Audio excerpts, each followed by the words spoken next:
में भी एआईएमआईएम ने टिकट दिया है। जी, मधुबनी के साथ साथ और भी कई जगहों पर एमआईएम ने टिकट दिया है और हम लोग मजबूती से चुनाव लड़ रहे हैं, क्योंकि हम लोग अपनी क़यादत खड़ी करना चाहते हैं। मुसलमान हो, दलित हो या फिर शोषित हो, आज तक इनकी लड़ाई किसी ने नहीं लड़ी है।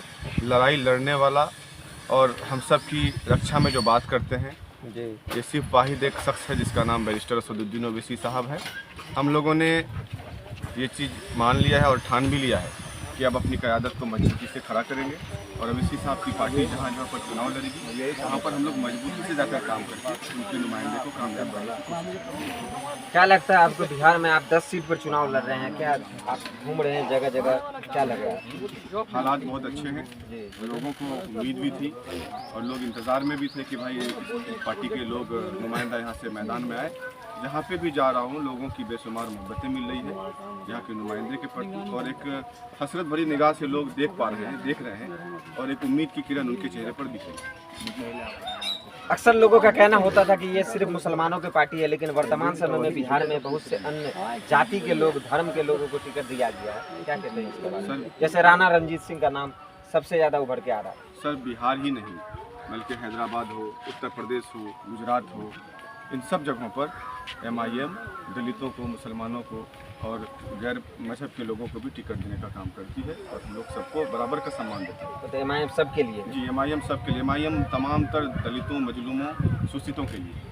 चलिए, बहुत बहुत शुक्रिया आपका हमारे साथ जुड़ने के लिए। क्या कहेंगे आप, क्या स्थिति है एमआईएम की? एमआईएम की काफ़ी अच्छी स्थिति है और हम लोग गांव-गांव घूम रहे हैं, कैंपेन कर रहे हैं, तो हम लोगों को पता चल रहा है कि इस तरह के लोग जो है मोहब्बत दे रहे हैं और लोगों का कहना है कि अब तो हम लोगों ने बहुत देख लिया सिद्दीकी साहब को, आरजेडी को, कांग्रेस को, ये लोग जो कहीं कहीं बीजेपी को हराने में असक्षम है। तो हमारा नुमाइंदा सिर्फ और सिर्फ असदुद्दीन ओवैसी साहब है। सुनिए ना, मैं क्या कह रहा हूँ, ये लोग बीजेपी को हराने में सक्षम है। अब जो है बीजेपी को हराने का काम जो है कहीं ना कहीं एआईएमआईएम करेगी। 2009 में एमआईएम को तो बी टीम कहा जा रहा है बीजेपी का।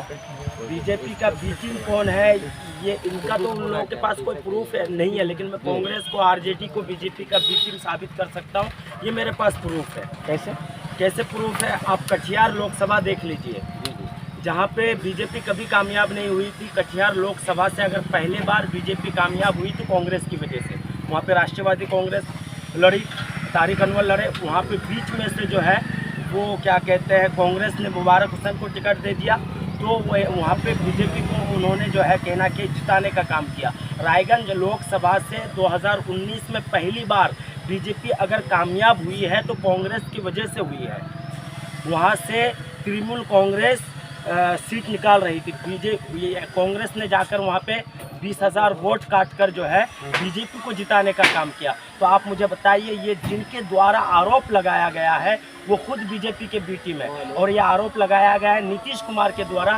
नीतीश कुमार खुद अभी बीजेपी की गोद में बैठकर बीजेपी की मलाई चाट रहे हैं, तो वो बीजेपी के बी टीम नहीं हुए। और हम लोगों का कोई नाता नहीं, दूर दूर तक वास्ता नहीं है बीजेपी। हम लोग तो बीजेपी को हटाने ही के लिए काम कर रहे हैं और हम ही लोग बीजेपी के बी टीम हो गए। वारे दोहरा चरित्र इन लोगों का। तो यहीं पे कहना कि मुसलमानों को इस बात को समझने की ज़रूरत है। मुसलमानों को ये कहकर कहीं ना कहीं सेकुलर पार्टियां वर्गलाना चाहती है कि एमआईएम जो है बीजेपी